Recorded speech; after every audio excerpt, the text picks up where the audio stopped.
Con đi.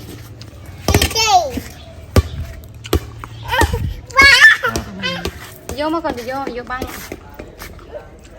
Vô mama. Vô mama còn. Chập ba đây mà. Mà chập bài mà nè.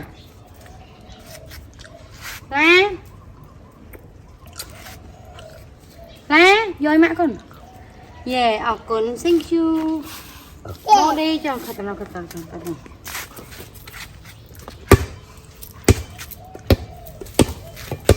Ủa đập về đi cái thóc tới xuống lâu lâu à.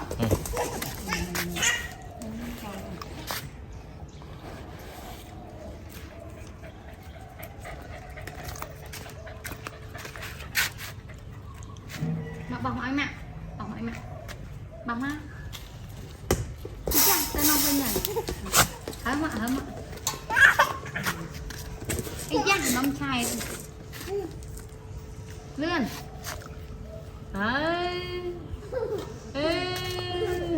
chim bò vậy, nông chai, lên lấy, lên ăn con, này. Này, sao tầm đau mồm. Sao tầm đau mồm. Ê. Làm cái ban play. Ê. Chạm với con.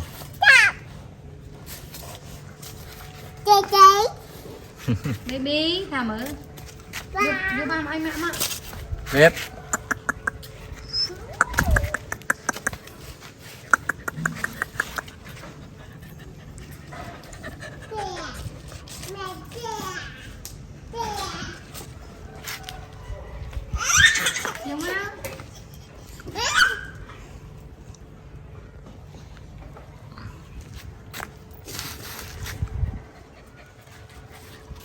Mà cho băng anh mẹ. Mà chặt băng anh mẹ mà. Băng á, bạn lên đây. Đây nhầm lại ai ấy. Chụp lên 10 ôn đấy chứ nhá. Chụp lên 10 ôn á, anh mẹ lên thôi nhá. Anh mẹ lên bờ. Anh mẹ lên bờ ấy.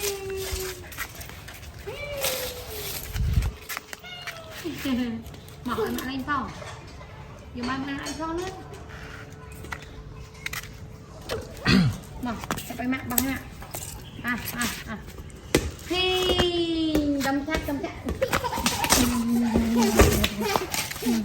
Con đi nè, đi. Hai nhầm là nam mà đi mà. Con đi. Tôi chơi đam tiệt lông người rồi. Mà. Con coi chung một trời chặt bản. Cho cây nó chặt bản nó chua ra chua này đâu. No. Bạn bóc tao. Viện quay qua lúc này. Sao có em mà đam nữa. Mình mở tao chai tận với chồng. Cái tao này cái chồng. Vô lên thống.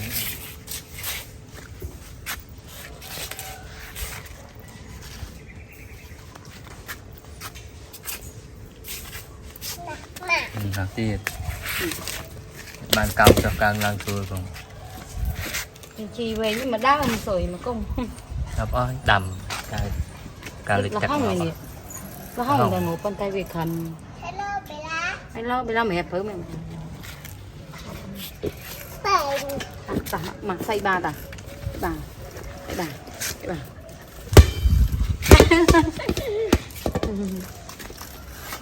Bà ôn nói bên là mau đi lên, còn nói mau đi lên. Bà ôn nhắc đai nào mở về. Mau đi trong bằng lôi mình. Ôi lại cái ăn sẽ ăn. Bà đi thì cho ba hòn bên ăn cho ba mất còn đi cho ba.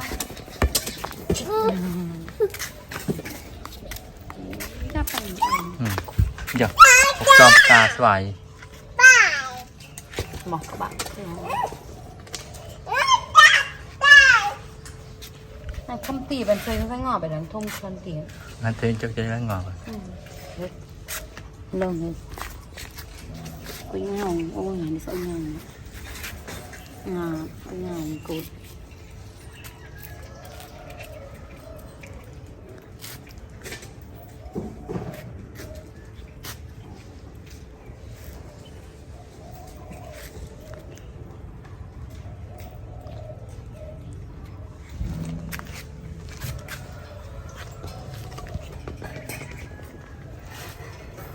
cho máu cho chất lên chạy lên bay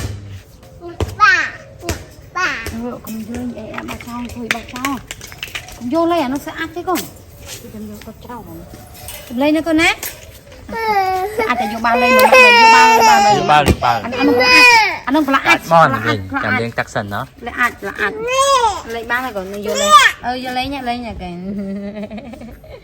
ây ơi sao kèm con vô mà vinh lên áo nó còn đằng tiệp mà ai từ lấy gì vô mà còn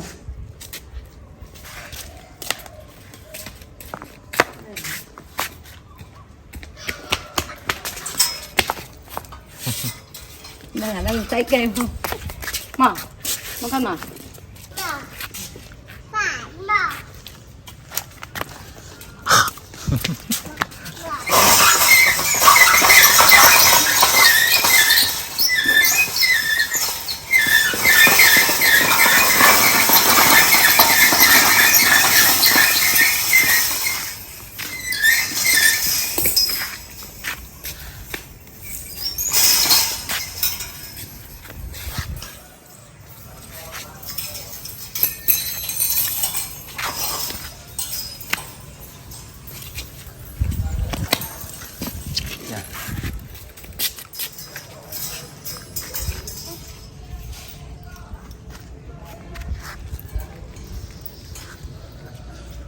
lỏng lá cả它是高满bây giờ là không biết lá cả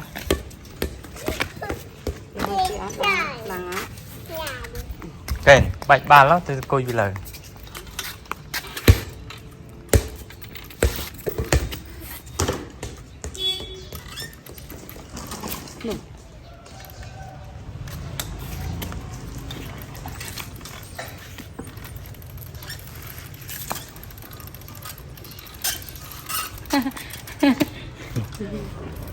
thịt cò giật ở hai ngày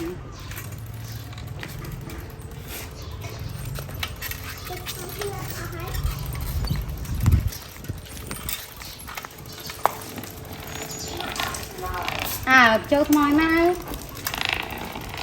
đâu bị chỗ đó má à giật bơi sao ăn hả nó nào có cả đất ngay rồi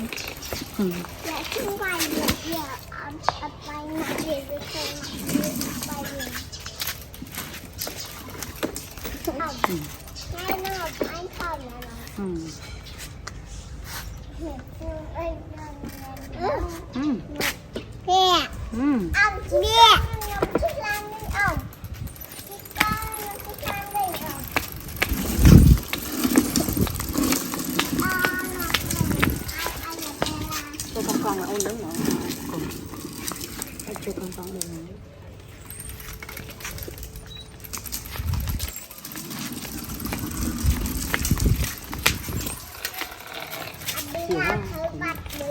mờ cho nó ôi chặt tốt kề mà đặt vào kìa ra cơ hội ăn bán lên chồng làm chồng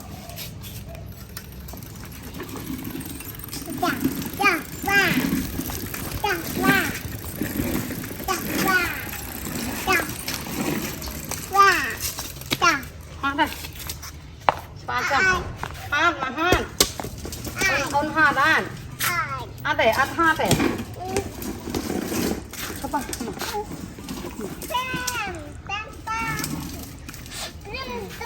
ô mà đi làm sao lên mà ôi cho đi chuyện cho tiện của